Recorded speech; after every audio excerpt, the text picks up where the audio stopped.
మెదక్ జిల్లా కోడిపల్లి మండలం వెల్మకన్ని గ్రామంలో అంతర్జాతీయ యోగా దినోత్సవం ఘనంగా నిర్వహించారు. 10వ అంతర్జాతీయ యోగా దినోత్సవం పురస్కరించుకుని బీజేపీ జిల్లా ఉపాధ్యక్షులు తాజా మాజీ సర్పంచ్ కాజీపేట రాజేందర్ ఆధ్వర్యంలో విద్యార్థులకు యోగాసనం కార్యక్రమాన్ని ఏర్పాటు చేశారు. స్థానిక ప్రభుత్వ పాఠశాల మైదానంలో విద్యార్థులు, ప్రజా ప్రతినిధులు యోగాసనాలు, సూర్య నమస్కారాలు నిర్వహించారు. ప్రతిరోజు యోగా చేయడం ద్వారా ఆరోగ్యంగా ఉండవచ్చని ఈ సందర్భంగా వారికి సూచించారు. ప్రపంచానికి యోగా చాటి చెప్పిన నాయకుడు ప్రధానమంత్రి నరేంద్ర మోదీ అని అన్నారు.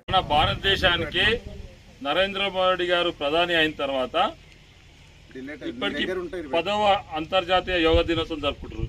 దానికి కారణం మన దేశ ప్రధాని నరేంద్ర మోడీ గారు.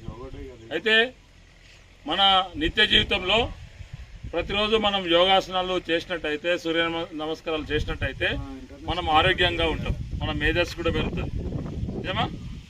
కాబట్టి అందరం కూడా సూర్య నమస్కారాలు యోగా చేయాలి ప్రతిరోజు కూడా.